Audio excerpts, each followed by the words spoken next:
Sometimes the best stories in golf aren't found on tour.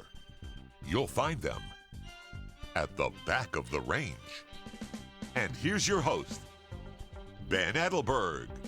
And welcome to the Back of the Range Golf Podcast. I am your host, Ben Adelberg. This is episode 142. Before I get to this week's guest, just a little housekeeping item about one of my former guests.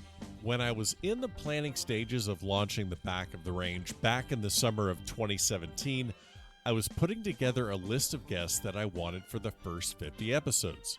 At that time, I knew many of the great amateurs in the state of Florida, knew a couple college coaches, but that was about it. I would jot down names on scratch pieces of paper before, upgrading to a spreadsheet. Yeah, it's a whole process over here. Anyway, one name that has always been on the list is Rick Woulfe. Rick Woulfe has been a household name in Florida amateur golf over the past 30 years. He has accumulated 15 state championship victories in his career and is a 12-time Florida State Golf Association Player of the Year. And he's just been named to their 2020 Hall of Fame class. Now, I'm going to put a link to his accomplishments in the show notes of this episode for two reasons. One, there's a lot of them, and it would take too long for me to mention all of them in the introduction to this episode. And two, it's probably going to embarrass Uncle Rick to know that I'm promoting his accomplishments on this episode. So, win-win for me and win-win for you. Rick was my guest on episode 70. And he shared several great stories about his amateur career, and it's definitely worth a listen. The link to that episode is in the show notes as well. So congrats to Rick, along with Karen Korf and Doug Lacrosse, who are in the new Hall of Fame class as well. Before we get to this week's episode, we are on social media, Facebook, Twitter, and Instagram. Every episode is available at thebackoftherange.com. The new towels are in stock. There is a link on the website. If you'd like to purchase them, 2 for $25. Keep one for yourself. Give one to someone else. During last week's episode, I spoke with Alex Fitzpatrick. He just wrapped up his sophomore season at Wake Forest. He played on the 2019 GB&I Walker Cup team. What does that have to do with my guest this week? Well, my guest this week is on the bag for Alex's older brother, Matthew Fitzpatrick. My guest on this episode is Billy Foster. He is without a doubt one of the great Caddie characters in the game's history. He has toted the bag for Ryder Cuppers like Lee Westwood, Darren Clarke, and Sergio Garcia. He's caddied for the legendary Seve Ballesteros. He caddied for Tiger in the President's Cup, who he calls, with apologies to Mr. Nicklaus, the greatest player of all time. We spoke about his experience working the Ryder Cup, learning the intricacies of Augusta from Seve. That had to be incredible. And he even provided some behind-the-scenes stories about some of the players he has worked for in his career. We probably could have gone for hours and hours if we were in person and had a few pints between us, but as you know, we couldn't make that happen since Billy is across the pond. Hopefully, I'll get to catch up with him in person soon. Special thanks to my good friend Daniel McCoy for making this episode a reality. If you like the footage and photography that I was able to produce during last year's Walker Cup, yeah, that was pretty much due to Daniel's hard work. So thanks again to him for being such a great supporter and a great friend of the Back of the Range. Let's get to this episode right away. Let's not waste any time. One of the true legendary veteran caddies in the world of professional golf, Billy Foster. Welcome to the Back of the Range. How are you, sir? Well, thank you very much. I've just put my wheelchair away after that introduction. Veteran. You've crawled over to the phone to tell some stories. I'll tell you what, you're not far off either. I'll tell you. I'm telling listeners what date we're recording these episodes because of the coronavirus, just to make sure everyone knows, when we're actually speaking. So April 16th, we're actually talking, and you just got done with really an absolutely incredible fundraising effort on your end. You basically auctioned off some items of your memorabilia collection from your career as a caddy, caddying for the best players in the world, whether it's Tiger, Seve, Darren Clarke, Westwood. You've been at it for quite some time. So tell me, how'd you get the idea of doing this this auction, and what are some of the items that you let go? I got the idea. Obviously the stuff that's really precious to me is, that's still in my house, but you accumulate so much memorabilia over the years that, it's nice, but is it going to be the end of the world if I let it go? No. So I figured, the NHS, the hospital nurses, they're really struggling, to get hold of equipment and stuff. I just thought it'd be a good idea to, I'm new to social media. I said I'd never do it, and I just figured I put a couple of things out on Instagram, selling or auctioning certain memorabilia, like, Tiger's bib that I wore at the President's Cup, right, framed up with a photograph, etc. A couple of Seve things, Ryder Cup bibs, etc. There's a special football that's 50 years old, signed by my team, Leeds United, which was a really good team back then, and that raised a few £1,000s. There was a Scotty Cameron limited edition putter that went for £3,500. So it made some good money. I made like $45,000, which in 6 days. So that was pretty good. I was happy with that, and I posted the money off this morning. So that's get fantastic. it out there quickly. That's I'm happy really with great. What not to find out what you got stowed away in your house, but what is one of those special items that will never get let go in an auction? What is one of the items that's really close? Well, I've got one of Seve's golf bags that's signed by him with a few of his clubs that he used to use. Yeah. I've still got, because obviously in the President's Cup you do get a couple of bibs. So I've got Tiger's President Cup bib, or vest as you call it, framed up with some nice pictures and memorabilia in it. I've got a really nice Augusta National, lovely picture of the 12th green, and it's signed by the likes of Sam Snead, Seve Ballesteros, Tiger Woods, Byron Nelson, Arnold Palmer, Gary Player, Gene Sarazen, Tom Watson, Ben Hogan, Nick Faldo, Woozy, Balazabal, Jack Nicklaus. So there's some nice stuff, That's a great one. That's special to me, yeah. That's a great one. I appreciate you hopping on and just telling a couple of stories. I know you're one of the greatest storytellers, whether it's the Tiger story of him getting stuck in the middle of a Tom Kite situation, but I've never heard that story. Oh yeah, well that's yeah. Well, you if you want me to tell it to you, you're on the wrong side of the microphone. So, but no, it's a great story there. But before I ask you to share some of your stories, can you tell me maybe who's one of the best storytellers you've come across in your time? Two funny guys that I really, really enjoy the company. One is Terry Mundy, that caddies for Ian Poulter.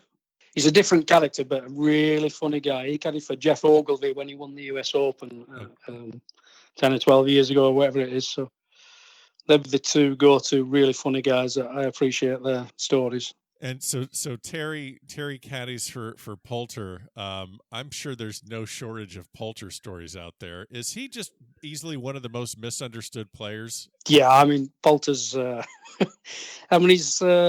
He's Jekyll and Hyde, isn't he? You'd either love him or hate him, Poulter.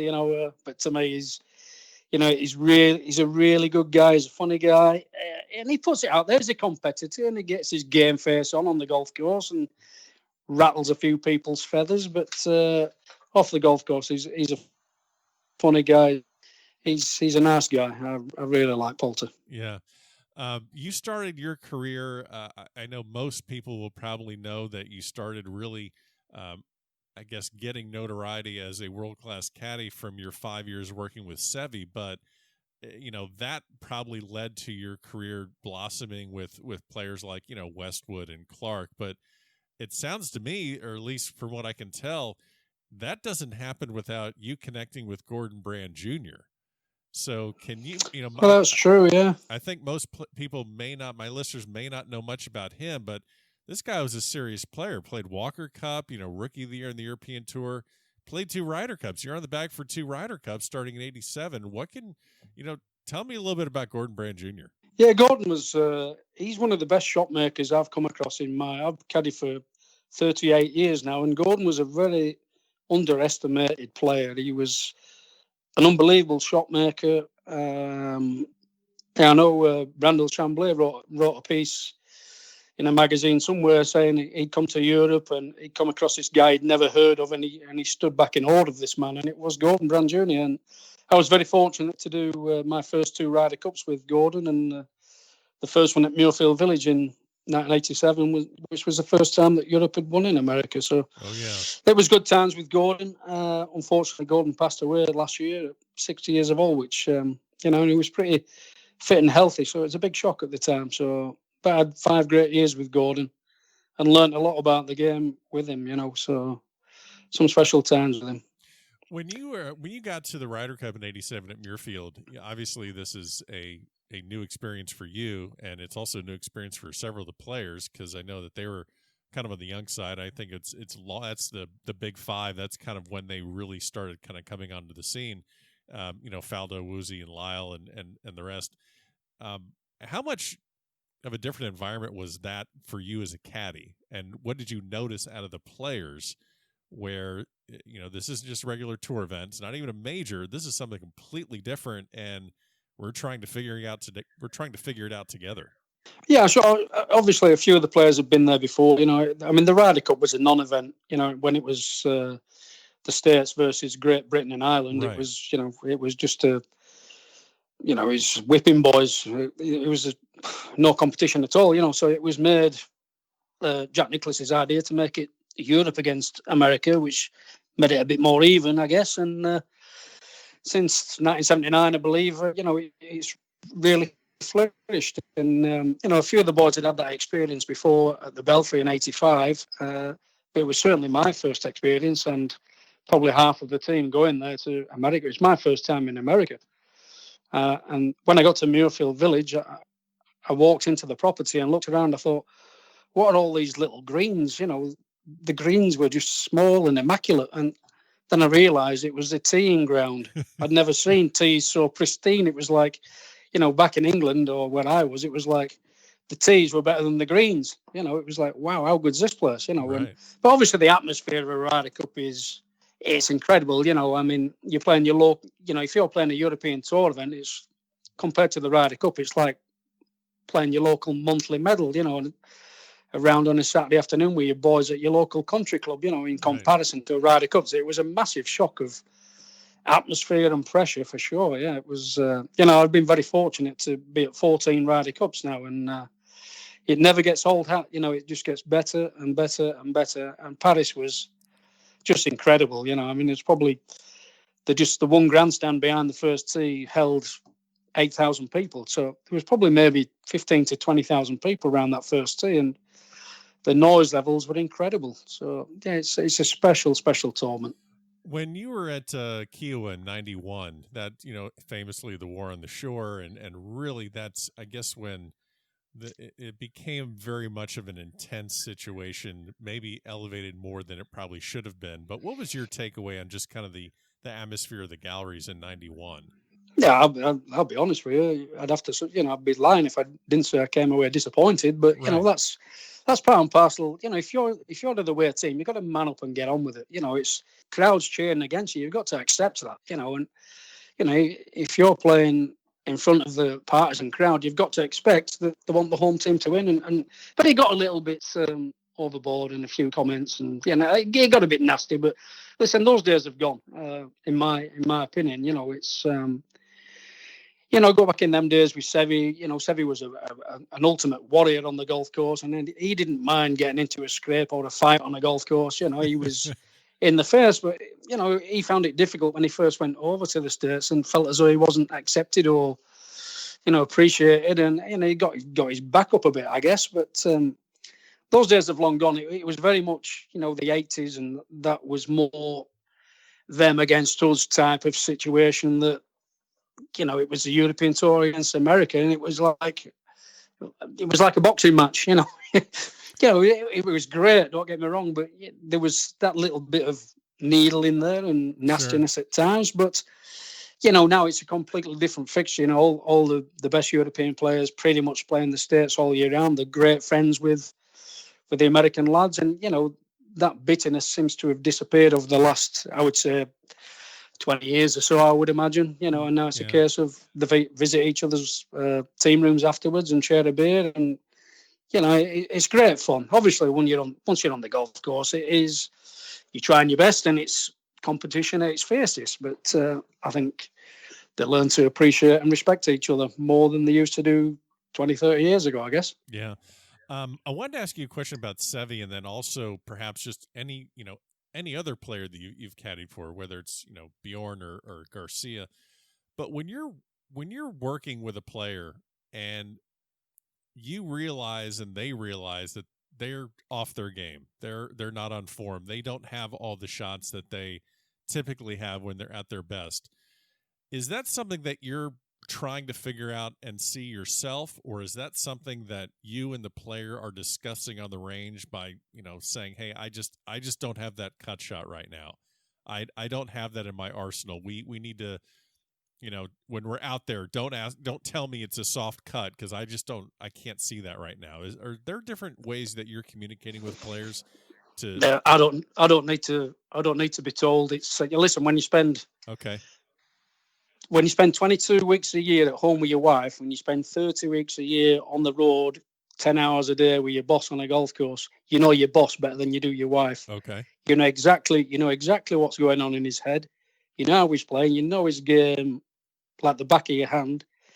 And I've got myself in a couple of situations in Ryder Cups, one at the K Club in 2006 and one at Hazeltine in 2016, where I went to the captain or the vice captain to tell the captain that, Darren Clarke's playing like me and I'm shite.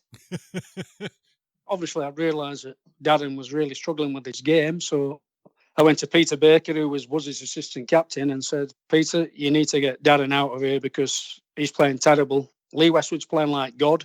There were 2 up on Tiger Woods and Jim Furyk after 9 holes. I said, you got to let Woodsy know because he's picking the team for the afternoon matches to get Darren Clarke out of it. You just knew as a caddy he wasn't at the races. So that message went back. And then Woodsy had chose his team for the afternoon and Darren Clarke wasn't playing. Right. And then this is great Ryder Cup captaincy for you and team bonding and spirit, because Darren Clarke came out of the players' lounge and started hitting balls on the range in the afternoon while the afternoon matches were being played. And he turned to me and said, did you say something to Woodsy? I'm like, what?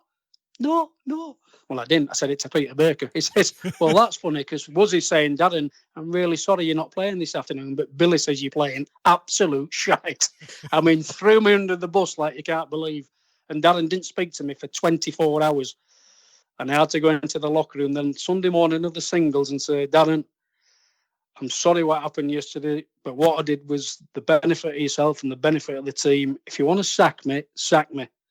But let's get out there today, win your match against Zach Johnson, win the Ryder Cup and win it for your Heather, your past wife, and let's do those things. And 4 hours later, all those things happened, and he loved me again. But it was the worst 28 hours of my caddying career right there, and that's just by being honest. Yeah. And I did the same at Hazeltine. I said to Thomas Bjorn, look, Lee's struggling with his game and need to get him out of here. So. And sure enough, Westie was dropped. But, I mean, you have to... I always say to the caddies in the team room, look, if the captain's going to go to his players and say, how's the player playing? The players are obviously going to say they're playing well because they want to play. But sure. I said you have to ask the caddies. The caddies will give you their honest opinion to tell you the goddamn honest truth, because you cannot...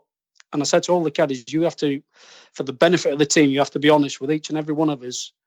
So we tell the captain exactly how your boss is playing so he can choose his form players, and you can't be behind him and try to protect your own values and try to be out there yourself if you know your boss is playing poorly. So that's the theory I've always gone with, and it seems to have worked, but it's also got me in trouble as well. But hey, Billy, should a caddy be an assistant captain on a Ryder Cup team? I wouldn't say they should be, no, but... No, I'm being honest. Listen, there's a lot of things happened. I mean, even in Paris, I don't really want to go into what happened in Paris, but I noticed one thing and I mentioned it with Ken that caddies for Graham McDowell, and I mentioned it to Lee Westwood, and it went back to the captain, and something was changed and it worked out really well. But I don't really want to go into that. But yeah, That's caddies can influence decisions that are being made on a golf course. You caddied for Darren at Valderrama in '97, where Seve was Seve was the captain, and there's this great picture of Seve talking to you at the Ryder Cup, and you're wearing a caddy bib that says Clarke, and you got the captain right behind you. And if anyone's not really paying attention to the caddy bib, you'll think that Seve's playing. I mean, Seve was playing. I know. Didn't you know? He hit every shot for everybody all week. I know. That's where it was a nuisance. Well, shit. I can't even get my question out, Billy. I mean, but that's basically what I'm saying. Like, how did you just have to tell him just get the hell out of there and go read a book? Just get out of the way, man. Hey, listen, I mean, I was caddying for Darren Clarke, playing with Colin Montgomery. It would have been the middle of the 18th fairway, playing Fred Couples and Davis Love. And I've give Clarke the yardage, whatever it was, 188 yards. It's a 6-iron. Okay. Seve comes across. Billy, how far you are? I said, Billy, it's a 7-iron. I said, Seve, I've caddied for Darren Clarke now for 2 years. I know it's a 6-iron. Just go away and leave us alone. It's okay, And Darren hit the 6-iron to about 10 feet or whatever it was.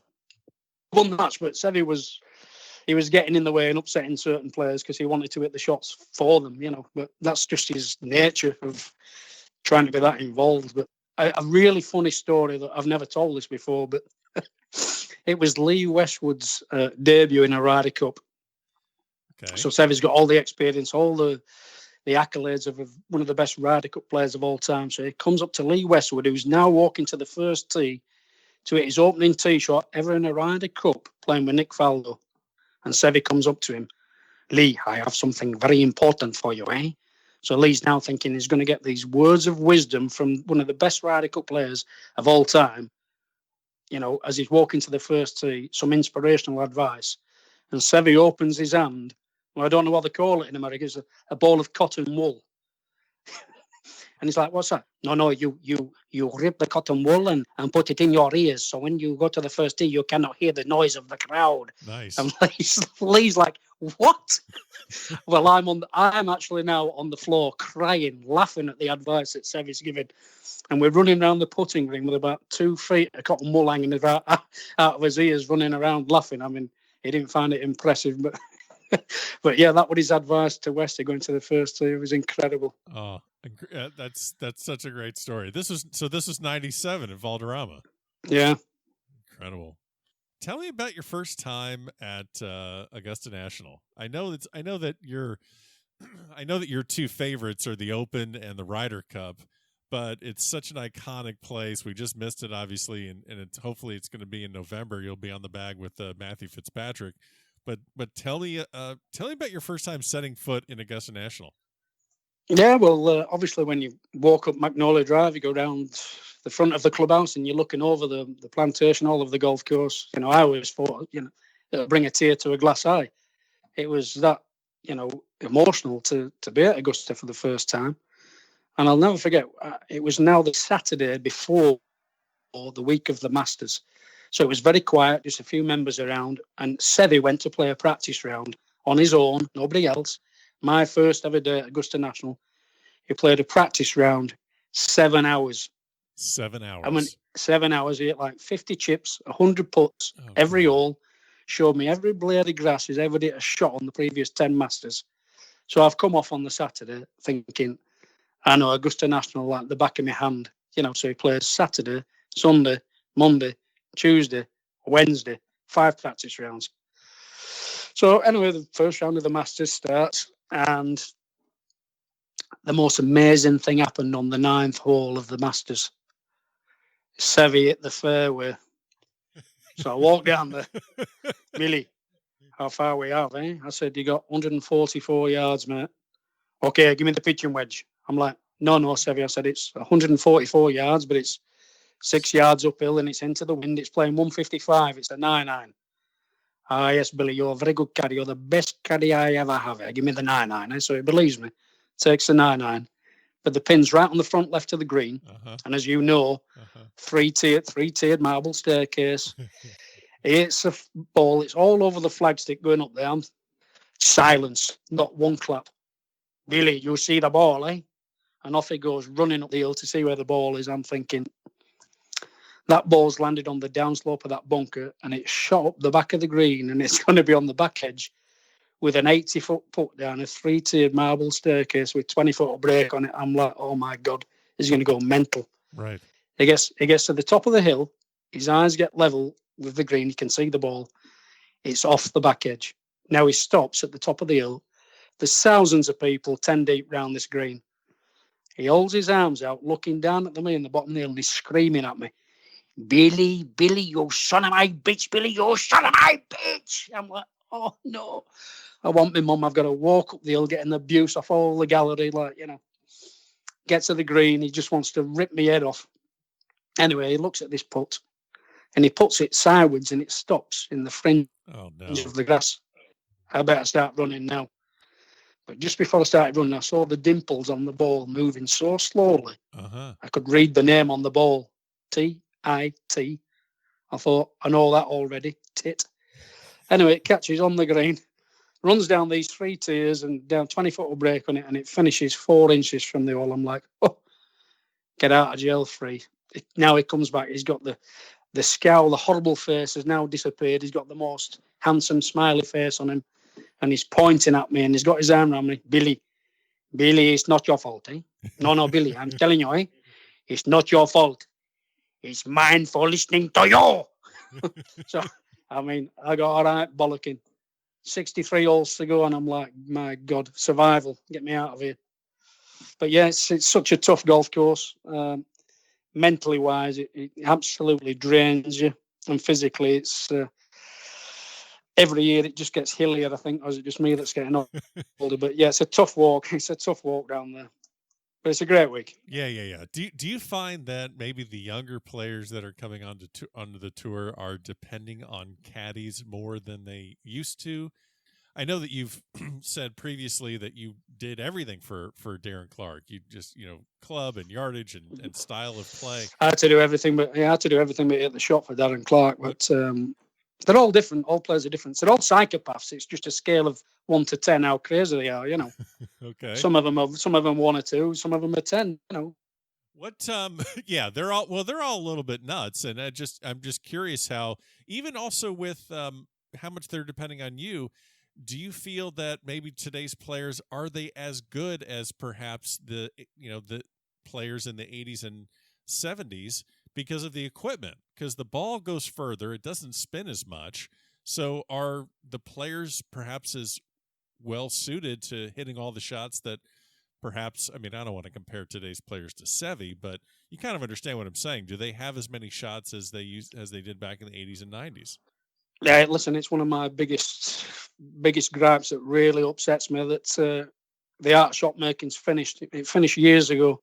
I'm not saying these fellas are athletes, right, and the swing speeds has gone through the roof. They're knocking it 320, 350 yards as opposed to 270 yards back in the day. And you could really shape shots, move it 10, 15 yards in the air easily, when the wind moved it around a lot more. So what it has done is brought the fantastic players and the decent players so much closer together. The fantastic players were head and shoulders in front of the rest 25, 30 years ago, but technology don't allow that anymore. But yeah, it's a shame. And, I'd like to see the ball slowed down a little bit, or bring a ball back that moves a little bit more, to make it more interesting. To your point, it sounds to me that what you're saying is it's not that they can't hit these shots, it's that the equipment doesn't necessitate it. They just need to bomb it. No, they just don't. The ball doesn't move. Now listen, when I'm caddying now, and I've done it for probably 6, 7, 8 years now, I don't say half as much as what I used to say 15 years ago, because I feel as though it just either confuses the situation, or it's just speaking for speaking's sake. It doesn't need to be said. In other words, if a pin's 3 or 4 yards from the back left of the green and there's bunkers left or whatever, I know the wind's down out of the left or whatever, I won't even mention it. Well, I'll figure it into what club we're going to hit, but I will never say the wind's out of the left a bit, because I know that player's going to hit the ball left edge of the green, and the next thing he's going to say is, hit it, wind. Well, how could that wind not touch that ball? And next minute, you short-sided yourself, making double bogey. So why mention it? The ball doesn't move anymore, or compared to what it used to do, it hardly moves at all. So that says it all to me. It's the artist painted a picture a lot better than they used to do. They used to do. Yeah. From what they do now, it's a shame, and I'd like to see. It'd be a great challenge for these modern players to be able to have to hit certain shots, and they could. Of course, they could. They're brilliant players, but it's all about generations, and your hands are tied with the equipment that you're using. But it used to be a far more entertaining game than it is now, in my opinion. Of course, yeah. I wanted to ask you, whether it's young players or even amateurs, you're on the bag for pro-ams all the time, whether it's all over the world, whether it's on the PGA Tour in Europe. Brooks Koepka just did an interesting Instagram live session with his coach Claude Harmon III, and they got into talking a little bit about how many pins he fires at, whether it's a regular tour event or a major. And he said not many. He doesn't fire at a lot of pins. He's just kind of put it in the middle of the green and basically prevent mistakes. And I'm guessing that's something that amateurs can bring into their game to, as you said, less, short side themselves less and keep the ball in play more. Maybe what are some of the things that you've brought to your players when you first start the relationship that you've identified that, okay, we need to change our approach a little bit here to minimize the mistakes? Yeah, listen, before you go any further, you've just said it, what Brooks Koepka said. I mean, in my opinion, you look at the greatest player of all time, sorry, Mr. Nicklaus, but in my opinion, from what I've seen, Tiger Woods is the best player that's ever lived. If he won for his injuries, he'd have probably had 25 majors playing left-handed the last 10 years. That's how good he was. And what does Tiger do? Never makes mistakes. Just keeps putting in the right spot on the greens and takes the odd chance now and again when he gets opportunity. But I always remember Tom Watson that rings in my head, you win golf tournaments by limiting your mistakes, not by hitting glory shots. Make less mistakes than anybody else, you win golf tournaments. And that's the same in the amateur game. Two things I see in pro-ams. They always aim 30 yards right with the setup, so their alignment's shocking, and they never hit enough club. That's the two things. But sure, you've got to listen to your own head. The mind game's a big thing, and know your limitations of what your game is. So if you've got 230 yards to carry the water and you're going to pull it off 1 in 10, why go for it? Just at an 8-iron down the fairway, wedge it on the green and make it par, or give yourself a chance of a birdie. But no, guess what? I'm going to flail one in the water, make 9, and just stupid mistakes. Just be disciplined and, just hit shots you can play, and don't take on stupid shots like try to hit 4 irons out of 6 inches of rough, hit a wedge down the fairway. Just limit your mistakes and be sensible, and you'll always save yourself 2 or 3 shots around. That's great advice for anyone to put into their game. You're caddying. I'll get you out of here on this one. You're caddying for Matthew Fitzpatrick now. You had a long run with Westwood. You're over to Fitzpatrick. Actually, I spoke with his younger brother Alex, who played Walker Cup. He's at Wake Forest, but you're with Fitzpatrick. I know one thing that you really want before your career ends is to get a claret jug with a player. Tell me something about Fitzpatrick that you think is going to lead you guys to the claret jug, to winning an Open Championship. I don't know if I'll be still around by the time he maybe wins one, but well, he's gonna have to do it quick. Just take me half an hour to get to the telephone in here. The one thing about Matthew, listen, I've been very fortunate to work for some unbelievable players, and there's one thing about Matthew. Is his ball striking as good as a Lee Westwood or a Tiger Woods? Probably not, but he drives the ball great. His iron play is very, very good. His short game's pretty good. He's a great putter under pressure. His mindset is very good. But the one thing that makes him stand out for me is his work ethic. He's like Bernard Langer's love child. That's what I call him. Oh my gosh! I don't know what Bernard was doing 25 years ago, but it could be a clone of Bernard Langer. His work ethic is exceptional, and the effort that he puts in behind the scenes is incredible. So, that's the one thing that'll push him forward. whether he manages to, win a claret jug or a green jacket is, down to the gods, the golfing gods, I guess. But it won't be for the lack of trying, that's for sure. Yeah. Billy, you tell stories all the time, and I've heard the Tiger Woods story of the Tom Kite story, and you've told several. And I don't want to ask you to retell a story that you don't want to retell, but is there a story that you like telling all the time, like where it just doesn't get old? How long's the show? I mean, well, the reason I'm asking you, Billy, is because I don't want to have you just listen. One of my favorite stories. Yeah. I don't want to ask. I don't want to just put a coin in the slot and say, no. Listen, I'll tell you 2 or 3 funny stories. I mean, one of them, which I think is brilliant. Okay. Seve Ballesteros, and he's playing with Tony Johnson from Zimbabwe. Okay. It's at like the 1978 Dutch Open, and the 6th hole at Kemner Golf Club is a blind tee shot over the top of the hill. So Seve was a big hitter, and Tony was just a steady plodder down the middle, and the walk over the top of the hill. And the second shot is in a really acute dogleg with a tree on the corner. Well, one ball's right on the corner behind the tree, and the other one's 25 yards further, straight in the middle of the fairway. So Tony Johnson stops at the first ball. So he walks past to the long ball, as per usual. And Tony's looking at the shot thinking, I can't go under the tree because the rough's too long. I'm too close to the tree. I can't get over it. So I'm going to have to chip out short left of the green and try and up and down it. But then he notices a sprinkler head like 4 feet away. So he nearly does the splits. He's really stretching to get his left toe on this sprinkler. Uh-huh. And he shouts at Seve. He says, "Oi, Seve." He says, "You see this sprinkler I'm stood on? Is there any chance I can get relief?" Well, Seve was renowned for pushing the boundaries with the referees and asking for drops and stuff. So Seve comes across and goes, No, Tony, not Tony, my friend, So Tony's thinking if he gets a free drop, he'll get a club length relief and he can just skirt around the tree, you see. Sure. So Seve comes across and says, Tony, I'm really sorry, my friend. I cannot give you a drop, because, my friend, that's not your natural stance, eh? He said, good, Seve, that's your ball. Mine's over there. So Seve wasn't impressed about that one, but, that's perfect. It was a good one.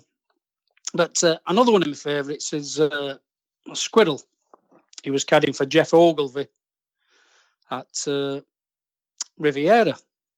And the 10th hole at Riviera we all know the 10th hole at Riviera, short par 4, you can drive it, Yeah. Jeff Ogilvie, the first 2 days, has done the right thing. He's hit a 4-iron down the left and a little wedge up the green, little sand wedge up the green. He's played it a par and a birdie the first 2 rounds. And he gets there on the Saturday, and Jeff Ogilvie says to Squirrel, his caddy, "What do you think today, Squirrel?" And Squirrel says, "I think it's a driver." He says, "Well, what do you think it's a driver for?" "It's downwind, you can drive the green today." So Jeff Ogilvie believes him, pulls the driver out, slashes it 50 yards to the right, duffs it in the bunker, thins the bunker shot over the green, chips on the green, 2 putts, double bogey 6. So now he's throwing every F-bomb, C-bomb, every hurling abuse at Squirrel all the way to the 11th tee. So they get to the 11th tee, and Ogilvie's just about to tee off, and a phone starts ringing. So Jeff Ogilvie's gone absolutely mental, shouting and bawling, "Whose effing phone's that? Turn that effing phone off." Turns out the phone's ringing inside Jeff Ogilvie's golf bag, and it's Squirrel's phone. Oh, no. So obviously the caddy goes in the bag, and normally you just turn it off. Squirrel grabs the phone, picks it up, and goes, "Hello? Yes. Yeah. I can't really speak right. Yes, I know. I can't really speak right now because we're in the middle of the golf tournament. All right. Speak to you after the round. Bye. Love you. Bye." Puts the phone back in the bag, zips up the pocket, and he looks across, and Jeff Ogilvie's now frothing at the mouth. "Who the effing hell with that?" Squirrel goes, "It was my mum." "And what's your mum doing phoning while we're in the middle of the effing golf course?" He says she's just wondering why you hit driver at the last. Oh, man, that's a great one. Yeah, I love the old Squirrel story, yeah. But I got to think of another one for you. Here's a true story for you. Okay. This is a true story. All Poulter fans out there. So I love me. So that is one. Before you tell this story, that is one guy that I would be fascinated just to talk to, and not in a like media. I'm trying to poke you and get some dirt, but just it's a fascinating career that he's had, where it is the highest of highs, lowest of lows. Then he comes back. He has this Jekyll and Hyde persona. I just think it's fascinating. I mean, I don't know. Go ahead. I just think his entire career is fascinating. Well, Darren Clarke used to laugh at him, thinking, how did he ever get in this Ryder Cup team? Right. He didn't think he were good enough. But I'm telling you now, I've been very fortunate to do 14 Ryder Cups. And if I had to do my all-time European team, I'd have Seve Ballesteros at number 1, and I'd have Poulter at number 2. Yeah. I think he's actually won every singles match he's played in. Every one. I might stand corrected, but I think he's won every one. That's that match. When he paired with Rory at 2012 at Medina. Yeah, it was incredible. That is I could watch that replay.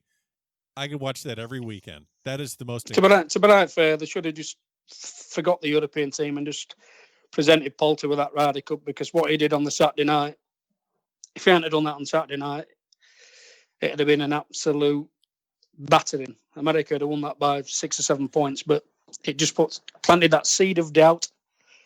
And, he was solely responsible for that Ryder Cup victory, that is for sure. His mindset's completely different, and I'm going to tell you this story that explains his mindset. Okay. And if lads are thinking about self-belief and self-confidence and how to talk yourself up to achieving things, this is why Poulter does what he does. And this genuinely happened at the 2008 Open Championship at Birkdale. So Poulter's now on the last green. It's blowing 50 miles an hour, 50. It is absolutely a hurricane. And he's tied for the lead, stood on the last green. Padre Garrington, who he's tied for the lead with, is on about the 12th tee. He's got like 7 holes to play, but it's gale force winds. So Poulter's now got a 15-foot putt on the last for a par. So he's thinking this is his big moment, like.